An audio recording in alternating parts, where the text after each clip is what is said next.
Chapter 46. The bloody ghost of Olivia Macadam was standing next to Henrietta, staring straight at me, as Nico and Henrietta spoke to each other completely, obviously to the dead girl standing next to them. My throat began to tighten, and my breath began to become short, sharp, shallow, and rapid. Olivia's sunken eyes drifted away from me and down to her chest. Blood was oozing out of her chest cavity, bleeding onto the green fabric material of her hospital gown. With her hand, she reached up and touched the wound and looked up to me and said, "My heart, it's gone." My stomach lurched up into my throat and the world around me seemed to detach. Olivia broke down sobbing and helplessly. I whispered to her, "I'm sorry, I'm so sorry." Nico raised his eyebrow and asked, "Hazel, what's wrong?" I couldn't answer him. My breathing was becoming more erratic, and suddenly everything before my eyes flashed white and passed out in Nico's arms. My mind detached from my body and I floated into familiar unconscious darkness that both enthralled and terrified me.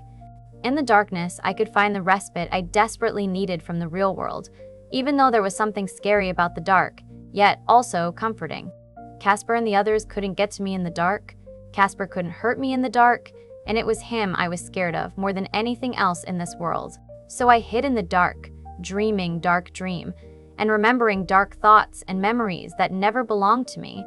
I drifted and drifted until I heard music, or more precisely, Christmas music. The familiar, irritating jingle of Frosty the Snowman permeated into my head, and the world around me turned into bright white light. "Celia, Celia, Celia." A voice emerging out of the light. "Well, Celia." I heard Casper's voice. The light subsided, and I found myself standing in a grand ballroom, watching a pretty young woman standing precariously on top of a wooden ladder pressed against a very large Christmas tree. She was delicately balancing on one leg as she stretched her whole body to place a large golden angel tree topper onto top of the Christmas tree. Casper rushed over to the ladder and grabbed its base, yelling at her in a firm tone, "Celia, get down at once before Louie sees you." Celia? This was Celia? I watched in a strange detachment as the scene played out before me. Casper held the ladder as Celia struggled and strained to do something. Casper called to her again, begging her to come down. But Celia rolled her eyes at Casper and replied, "Stop being over-dramatic, Casper. I am only putting the angel on top of the Christmas tree. Louie will be over-dramatic if so much as a single hair on your pretty head is damaged, so please come down here now before you break something," Casper repeated. Celia defiantly stuck her tongue out at Casper and continued to strain her arms upwards as she desperately tried to put the angel topper on the tree. She stretched as far as she could and then suddenly lost balance. Casper watched as Celia wobbled on top of the ladder before regaining her balance a few moments later. Casper hissed a few swear words through his teeth and snapped, "Celia, you are going to break your neck if you continue. And the blame will fall squarely on your shoulders. And Louie will have you sent to the stocks, or flogged with a 9-tails whip or whatever medieval punishment this court still practices," Celia said theatrically.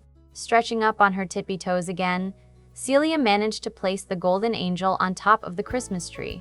With a hoot of triumphant, she rocked back on her heels and took in the full glory of the enormous tree. "Doesn't it look amazing?" Celia smiled. Casper glanced up at the tree and said flatly, "Yes, it looks wonderful. Now get down." "Oh my God, Casper, you are such a Scrooge. I swear at the party you are going to be the one wearing the bah humbug hat," Celia said. What hat?" Casper asked. Celia ignored his question and replied excitedly, "Do you think Casper will like it?" "I guess," Casper shrugged. Celia began to lower herself down the ladder and said, "It's just that I know this is the first Christmas he has had home in a while, and I kind of wanted to make it really special. It will be the first time all you guys have been together since your parents, well, you know." Celia's voice suddenly dropped off, and she quickly changed topic. "I am just so excited to meet Casper for the first time. Everyone tells me how nice he is," she said. Casper grabbed Celia's waist the moment she was in reach, and helped her safely to the ground and said, "Casper takes after my father's side of the family. He is all charm and good looks." Celia frowned at Casper. "Are you telling me that you are not charming or good-looking?" "I certainly lack the charm," Casper replied gruffly. Celia rolled her eyes at him and said, "One day you are going to make one young lady very happy." "I don't know about that. After all, a certain young lady likened my manner to Scrooge only seconds ago." Casper replied. Well, I am hoping that the 3 ghosts of Christmas are going to come and visit you tonight, and by the morning you will be a reformed man. Celia smiled. Casper couldn't help smiling back at her. In fact, neither could I. There was something about Celia's persona which was infectious. She had a genuine warmth and vibrancy about her that made people want to laugh and smile. It was wonderful, but at the same time, terrible sad. Celia had been much loved and wanted, and then Casper came snatched everything away from her. The doors at the far end of the ballroom swung open, and a man dressed like a butler's came rushing. "Your Highness," he panted, "the prince has." Before the butler had finished his sentence, 2 journey-worn men stepped into the ballroom, carrying large hiking backpacks. I recognized one of the men immediately as Duke from biker backpacker chic he liked to wear. However, the other man was unfamiliar. He appeared slightly younger than Duke, and had ice blonde hair and bright blue eyes that were hard not to notice. The young man saw Casper and let his backpack slide from his shoulder onto the ground, and then ran across the hall to pull an uptight Casper into a warm embrace. "Here he is," the man laughed, "my brilliant big brother." "Casper," Casper replied stiffly, with a slight begrudging hint of warmth. Casper squeezed his eyes shut as he hugged his brother and said, "Damn it, I have missed you, you old fossil." Celia, who had been standing quietly in the shade of the Christmas tree, suddenly burst out laughing at Casper's remark. A nerve in Casper's jaw twitched and he ground out, "Casper, I am barely a decade older than you." Casper pulled back and said, "And it's that single decade that makes all the difference, old boy." It was just as Celia was trying to stifle her giggling that Casper noticed her. His blue eyes lit up and he walked towards her, offering her his hand in greeting. Celia suddenly straightened up in an attempt to regain her composure and elegantly took Casper's hand to shake it. "It is so nice to finally meet you, Prince Casper," she smiled. "Please call me Casper," Casper said warmly, before abandoning the handshake and pulling Celia in for a hug. Casper immediately frowned at his younger brother. "Casper, please release Celia. You are covered in 18 months worth of dirt and dust from riding around world on that ridiculous motorcycle of yours." "Hey, don't hate the bike," Casper said, releasing Celia. "You have a bike." Celia gasped excitedly. Casper grinned at her. "Yeah, do you want to come with me for a ride?" Casper straightened up and growled, "Idiot, Louie will kill you if you took Celia for a ride on that death trap." Casper ignored his elder brother and, still staring at Celia, said, "It would be worth it just for the pleasure of Celia's company." Casper offered his hand to Celia, and she took it. Coldness crept up my spine, and I wanted to scream at Celia to run away from him, but I knew it wouldn't make any difference. I knew deep down that what I was witnessing, a flashback of something that had already happened, and nothing I said or did would matter, because this wasn't real, it was just a shadow of the past. Chapter 47. Tick-tock, tick-tock, tick-tock. Heavy mechanical ticking echoed through my mind, and I felt the veil of unconsciousness lifting. Sensation started to return to my limbs, and I started to register small pieces of information. I was lying on my back with a heavy blanket on top of me that was pulled up to my chin. Sleepily, I pushed the blanket away from me and opened my eyes. I was disorientated, tired, and completely at loss as to where I was. The room was unfamiliar, bathed in reddish amber glow that came from a fireplace at the far side of the room. In the dull light, I could see that the room was highly furnished with large pieces of mahogany antique furniture, large oil paintings, landscapes and portraits, as well as tapestries with royal crescents on and family trees. It was beautiful but felt out of place in this time and era. Sitting up in bed, I lifted my arm and noticed it was attached to something. A blue IV needle was stuck into my arm, and attached to it was a tube that was feeding me blood from a large IV bag that was hooked up to a metal drip stand next to my bed. Was I ill? Suddenly, a wave of nausea hit me, and I rolled over onto my side and began dry heaving violently. Nothing came up, and the pain in my stomach subsided, but an aching in my head started to grow. I rolled back and rested my head on the cold pillow and tried to remember how I got here. I remembered the dream about Celia and the restaurant dinner with Casper, but everything else was hazy. How I got to this room and how I ended up with an IV transfusion in my arm was a mystery. When I tried to recall anything, the pain in my head grew worse to the point it was unbearable. I wanted to cry. I was in so much pain. The large antique clock above the mantel let out a loud chime, and I accidentally screamed in fright. Before I could curse myself or the clock, the door of the room swung open and Nico rushed in. "Hazel?" he said in a worried voice. "Nico," I said weakly, lifting my head from the pillow. "Where am I?" Nico moved across the room and crouched down next to me. "You are in the castle, keep outside the palace," he explained. "Where is Casper?" I asked. Nico hesitated and replied, "Casper isn't here. He is out chasing Casper." "I don't understand," I said, sitting up. "Why wasn't Casper here with me? How could he leave me all alone in this strange place?" "Hazel, lie back down," Nico said, pushing me gently back against the pillows.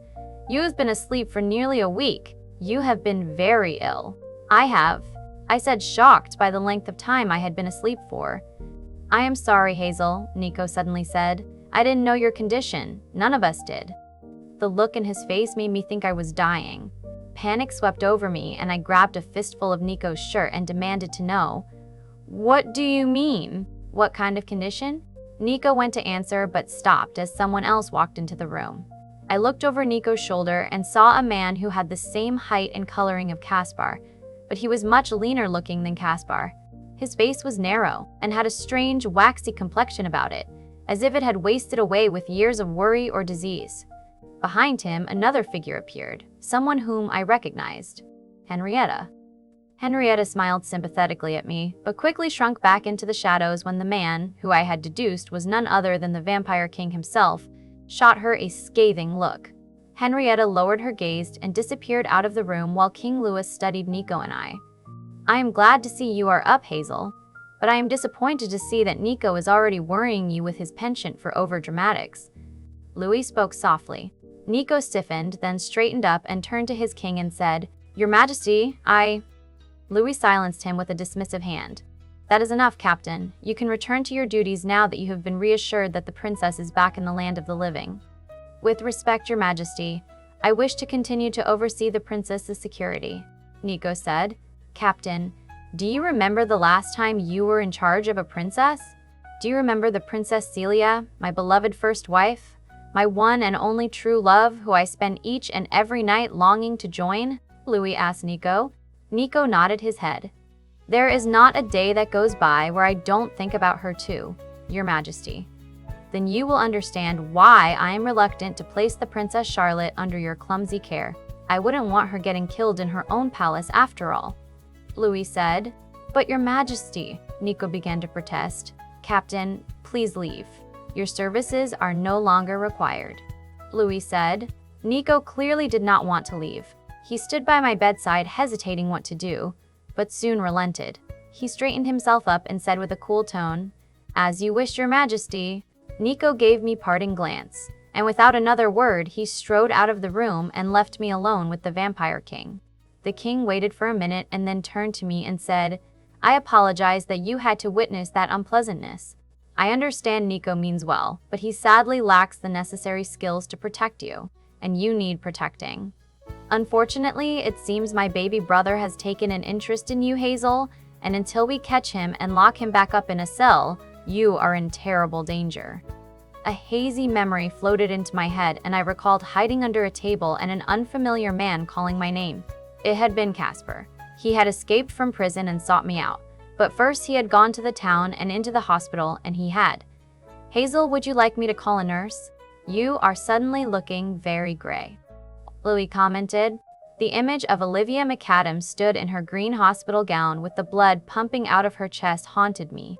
The sickness in my rose up again, and I turned away from Louie as I began to dry heave. The muscles in my chest burned and ached as I doubled over and began to retch. Louie circled around the bed and put a waste paper basket in front of me. I gratefully took the metal basket in my hands and replied, "I don't know what's wrong with me." Louie smiled. "Something incredibly special. Something magnificent, something that others have failed to do."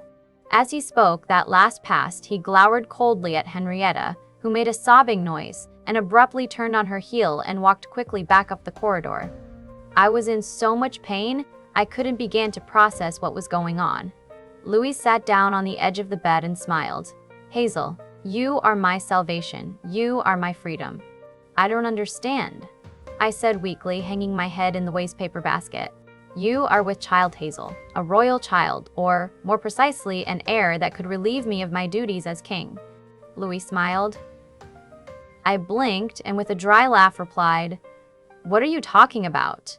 The pregnancy is early, but vampire pregnancies are unpredictable, and some can progress faster than others. The doctor informs me that part of your illness is caused by the rapid development of your pregnancy. Louie explained. I shook my head. No, that is impossible. Casper and I haven't even been together that long. I can't be pregnant. Louie flashed a sympathetic smile. Well, the fact of the matter is that you are pregnant, Hazel, and until you deliver my heir, you will stay in this room under lock and key. I will not risk the health and safety of the child that grows inside you, and neither will you. Do you understand? Wait, you can't expect me to stay in here. I have university and family and friends. Louie raised his hand to silence my protests and replied, Hazel, you will stay in this room either on your own accord or by physical restraint, but I promise you, either way, you are going to staying in this room until my heir is born. Chapter 48. In my life plan, babies had been the other side of 30. My plan had been to establish a successful career and find a suitable partner to settle down with before I even started to think about having children. Unfortunately for me, fate and I seemed to have two different ideas about where my life was going. Pregnant? How could I be pregnant? I had only slept with Casper a few times. Okay, I wasn't naive. I knew that it only takes one time to get pregnant, but still, Casper and I hadn't been together very long. Dragging a kid into the equation, or rather this circus, was the worst thing that could have happened to us right now. I stared at the metallic bottom of the wastepaper basket Louie had given me and dry heaved again. Louie makes sympathetic noises and began stroking my back gently. Now Hazel, you mustn't be upset with me. I know you value your freedom, but this is really for the safety of you and the child. I would hate to see your distress affecting the health of the child negatively. Louie said. I gripped onto the wastepaper basket and said, You are delusional if you think I am going to sit here and let you hole me up in this room for the next 9 months. Hazel, I am not an unreasonable man. I know that together we can reach some kind of compromise. You have something that I want, and I can give you something that you want. Louie explained. I don't understand, I replied. I know all about you, Charlotte Field. I know your hopes and dreams, and your life ambitions before you were turned into a vampire. I know that you were a good girl who got good grades, and one day you hoped that you would run your own business and own a pug. Do you remember that girl Charlotte? Louie asked. I stared at him in stunned silence. How did he know so much about me? Louie half smiled and continued. You can still be that girl, Hazel. You can still have all of your dreams. All you have to do is give me that child once it is born, and then I will grant your freedom. You want me to give up my baby? I replied uncertainly. Yes, and I know that may seem like asking a lot, but I promise you that if you give me the baby, and I will allow you to return back to the human world. This world isn't your world after all. You belong back with your people. Louie said. How can I go back? I am a vampire. There is no going back for me. I snapped. Louie shook his head in disagreement. That is not true, Hazel. Vampires can live in human society with some minor adaptations. Naturally, you will need to consider some factors such as aging and how you will obtain blood, but there are many vampires who live amongst humans very happily. Imagine you can go back to university and choose another husband and have your business and your little dog. You can have your life back. All you need to do is give me the child. I closed my eyes and leaned my forehead against the cold rim of the metal basket. The thought of returning back home thrilled me more than I would like to admit. If I could live back in the human world and away from other vampires, then I would be safe. But there was the small matter, or Casper, an even bigger matter of, could I just give up my baby and continue my life as if they never happened to me? Casper would never allow it. I finally replied. I will take care of Casper when the time comes. Louie said. How will you? All Nico ever told me was that I had been chosen to save Casper from himself, and that without me, Casper would end up going crazy like his uncle. Now suddenly, you have this planned solution to deal with Casper. I said those things so you would get close to Casper. I wanted you to be receptive to him because I wanted you to conceive a child by him, and you did. So now that objective has been completed, we can progress forward, And because you have pleased me, I am going to give you this opportunity to leave this world and return to your own world. I would like to remind you, Hazel, that I do not have to make you this offer. I could easily have you locked up in the palace after you had the child just to amuse Casper for the rest of eternity, but I am not that type of person. I feel sorry, Hazel, and I would hate to see you tied up to a man like my brother. He has so many problems which you alone cannot fix. So as a gesture of mercy, I am offering you an opportunity to escape this destiny and make your own life away from this court. Louie said. I thought about Casper, and I tried to imagine my life without him. In a world without vampires, or courts, or royalty, my life would make a lot more sense. I could imagine myself integrating back into the community and forgetting that all of this ever happened. I could go back to university and run my own business and finally get that dog I had always wanted. I could, but I knew deep down that between Casper and I was an incredible bond. I did not like to admit that we had this bond, but I knew it was there. And I knew if I was separated from Casper permanently, my heart would crack in two and never recover. I can't leave Casper, I replied dryly. I think I love him. Louie laughed. Come on, you two don't exactly have a strong relationship. I mean, you did, after all, kick him out of your mind within the first couple of days' marriage. That doesn't stop me from loving him, and I know I shouldn't. But I do, and I could never leave him, or this baby we are having, I said, wrapping my hands protectively around my tummy. Louie's eyes hardened, and he said, That baby will be mine. I shook my head. This baby belongs to me and Casper, and it has nothing to do with you or this stupid court. I swear to God that I will protect it with my life from people like you who would try to use and manipulate it to your own advantage. There is no way I am ever letting you near my child. I roared at him. I had no idea where the maternal overprotectiveness came from, but it suddenly kicked in and I went mama bear on his ass. Grabbing the wastepaper basket, I threw it at Louie's head and watched him quickly dodge it. Louie jumped off the bed and yelled for help.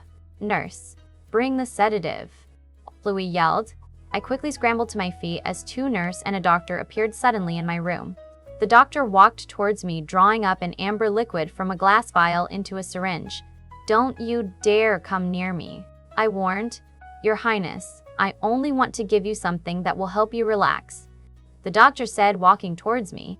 I'd backed myself into the corner of the room and watched as the medical staff drew closer. I thought that it was for sure the doctor would end up sticking that needle into me. But then I heard loud footsteps thundering down the corridor, and deep down I knew who it was. Frightened for myself and my unborn child, I screamed at the top of my lungs, Casper! Chapter 49. The lights in the room flickered, foreshadowing Casper's arrival. The doctor and the nurses stilled, sensing something was amiss, while Louie waited in anticipation for his brother to arrive. This was the calm before the storm. This was the quiet prelude before violence I was certain would ensue when Casper burst the bedroom door to defend me. I held my breath in my lungs as the footsteps grew nearer and felt my heart still when the door opened softly. That gentle motion took me by surprise. Did Casper not hear me screaming his name? Why wasn't he kicking the door off its damn hinges? Why wasn't he fighting for me? The door opened and Casper walked in. Casper didn't rush in or burst in like I predicted. He just walked in and gave me a filthy look and snapped, What the hell are you yelling bloody murder for? What? I breathed, feeling a cold numbness creeping up my spine. To him, Aunt Hazel, the whole world and his wife will know where you are by sunrise if you keep hollering like that. Casper yelled at me. But I was being attacked, I replied mechanically. The numbness had seeped into my mind and was struggling to understand why Casper was reacting this way. He was just standing there in front of me alongside his brother and the medical staff, giving me such a look. Stop being foolish, Hazel. The doctor and nurses are here to help you. They were not attacking you, Casper said firmly. I pointed to the syringe in the doctor's hand and said, They wanted to stick that in me. Casper turned to the doctor who was holding the syringe in his hand. The doctor, in a calm and professional manner, explained. The princess became distressed, so I prepared this mild sedative to help her relax and prevent her from harming the child. Harming the child? I snapped in disbelief. Are you kidding me? Casper impatiently sighed. Look, he announced to the room. Could everyone please leave while I try and talk some sense into my wife? Louie shot Casper an approving glance and said, "Go ahead, Casper, but I will have the medical staff on standby should you need them." Casper thanked his brother while I watched on in horror. Louie and the medical staff cleared the room and closed the door behind them, leaving Casper to talk some sense into me, his irrational, hysterical wife. I loved Casper so much, but in that moment, I couldn't bear to look at him. Holding back tears, I said, "I can't believe you, Casper. I can't believe you." My voice trailed off. Casper was without remorse. He stood straight and with an unwavering tone replied, "I have to do what is necessary to protect you and the baby, even if you end up hating me for it." "Well, I do hate you, Casper. I hate you so much right now I can't even stand to look at you." "Lower your voice. Hazel or I will call the doctor in to sedate you," he said. "Why?" I demanded. "No one knows you are here, Hazel. Not even the soldiers in the garrison know who you are, and we want to keep that way." Spar said. "So what? You are just going to keep me here against my will, drugged up and comatose until I give birth to the baby," I said. "Hopefully you will cooperate," Spar replied. I began shaking my head. "No, I will not cooperate with men who kidnap me and threaten me. I swear on everything holy, if you keep me in this room, then I will scream and scream until the fucking walls of this building come tumbling down." Suddenly, I can't hold it in anymore, and I burst out crying. And as I do so, the sickness kicks in again. I crumple to the floor, sobbing and retching. The drip stand holding the IV I am attached to falls over, and the plastic tubing and needle is painfully ripped from my arm. In the corner, I hear Casper swearing. He rushes to my side and crouches down next to me, then places his hand on my back and softly speaks my name. With gentle strokes, he whispers, "It's all right, Hazel. I will take care of you and the baby." I slap his hand away from me and snap, "Don't ever touch me again." Casper withdraws his hand away from me and rocks back on his heels.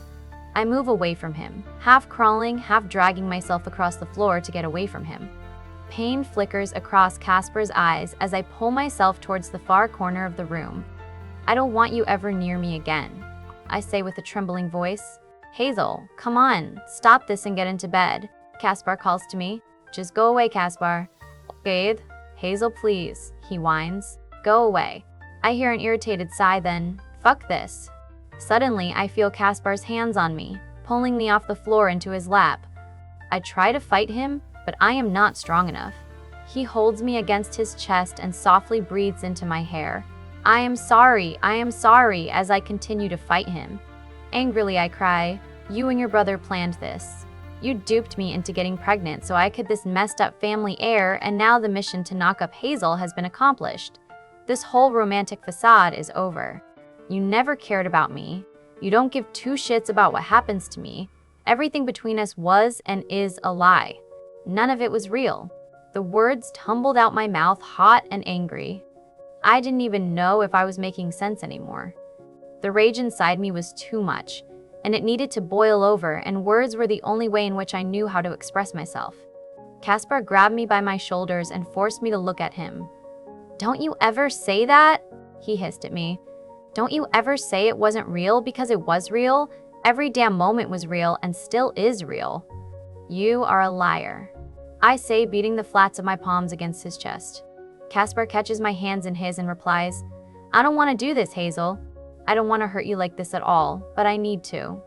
Chapter 50. Please don't hate me. Right at the second, I did hate Casper, but it was a superficial type of hate which evaporated the moment I saw pain in his eyes. I wanted my hate to be stronger for him. I wanted it because I felt weak and foolish for being swayed so easily. Casper had put me through so much hell, and he deserved to be hated for it. My heart was broken, and it was his fault. And yet, even though he had broken my heart was still beating, and it was beating for him. I stared at him, and he looked away from me, ashamed. "Casper," I began, "I can't hate you. I don't know why. Maybe it is because of this stupid bond or something, but whatever it is, no matter how hard I try, I cannot bring myself to hate you. I just can't." Casper's dark eyes lightened, and a renewed hope glimmered across his face as a hint of smile threatened to break his usual brooding expression. "So you think that you may love me?" he said. I rolled my eyes and said, "I think love is a little premature." "I know it's love," Casper said. Even though you have shut your mind off for me, I know that you love me as much as I love you. Blah. I didn't reply. I didn't have the guts to confirm nor deny his accusations. So I folded my arms and watched in sudden alarm as Casper stepped closer to me and said in a low voice, "I haven't kissed you for what feels an eternity." My mind blanked and I watched in slow motion as he leaned down towards me. Quickly, I thrust my hand between his lips and mine and reminded him, "I have just spent the last 10 minutes dry heaving into a waste paper basket. I think that I require a toothbrush and some mouthwash before we do any kissing," I said. Casper made a frustrated groan and backed away from me. He turned to a small door next to a medieval-looking tapestry and said, "The bathroom is in there. I had Henrietta fill it up with toiletries and other supplies that you might need. Personally, I am not au fait with what a lady requires to freshen herself up with, so I placed Henrietta in charge of sorting out the bathroom and your room." "Thank you, I do appreciate it," I said. Casper moved out of the way and said, "Go and freshen yourself up. I will be waiting for you after you finish." "Aren't you going to continue your hunt for Casper?" I asked. "No, I want to spend tonight here with you. I just want to hold you in my arms and know that you are safe," Casper breathed. My heart fluttered and I felt myself falling under his spell. I opened my mouth to reply but instantly forgot the words. Casper smiled and gently kissed my forehead. "Go, I will wait for you, I promise." I nodded my head and moved past him, hurrying towards the bathroom. I focused on the medieval tapestry that was hanging next to the bathroom door and tried not to think about Casper. The tapestry looked like a biblical depiction of hell, with a number of women being burned alive in front of a strange temple structure. A chill crept down my spine and I entered the bathroom to clean myself up. Henrietta had done a brilliant job of stocking the bathroom up. I spent the next half an hour sniffing and trying out mini bottles of shampoos, conditioners, and soaps. Henrietta had even brought me 5 different types of mint mouthwash, which I need after a week of solid sleep. I cleaned myself up and changed into fresh nightdress. I stepped out of the bathroom and found Casper hovering outside the door. "I was worried you might have fainted," he said with a worried expression. "No, I was just taking my time to examine all the goodies Henrietta had brought me," I replied. Well, I asked Henrietta to see to it that you had everything you needed. I even asked her to decorate your room for you while you were asleep. I hope the furnishings are to your liking. But should you wish to change anything, let me know, and I can arrange for your furniture to be replaced," Spar said. I smiled at him and looked around my surroundings and said, "I think I can survive here, although," I said, pointing at the freaky medieval tapestry next to the bathroom door. "What is that all about?" Casper followed my finger to the wall and looked at the tapestry for a few seconds, then hissed a curse under his breath and said, "That tapestry shouldn't even be here," he said irritably. "It's a historical document that is supposed to be stored away carefully in the palace archives where it can be maintained correctly. I have no idea where Henrietta found this." "What is the tapestry supposed to be about?" I asked curiously. "The tapestry depicts what happened soon after the fall of the first vampire empire that happened 700 years ago. It is to do with the origins of the city, and I doubt you are in the mood for a history lecture, at least not after tonight," Spar said. Wait, did he just say the origins of the cities? The memory of Henrietta mentioning it to me. She had told me to ask Casper about the origins of the city. Maybe she had even been smart enough to place this tapestry here so I could ask Casper. Oh, I would love to hear about the history behind this tapestry. I love history, and this would be a wonderful distraction, so please tell me. I really want to know about the old empire, I begged. Casper pondered my request for a moment and said, "Well, the old empire was ruled by my great-grandmother, who was this great Mayan empress who swept across Central America into North America and united all the warring covens under one rule. Her rule. Under her rule, she built towns and cities for vampires and other supernaturals to live in. She also founded the great temples where vampires could go to become priests or priestesses of the old religions. Port Cressida was built upon the ruins of the only stone temple in the whole of North America. The tapestry here depicts the old temple that once existed where the palace now stands," Casper said, indicating at the stone building carefully woven into the picture. The building in the tapestry had a stair-step pyramid design that was identical to the Mayan temple ruins I had seen in picture and on TV.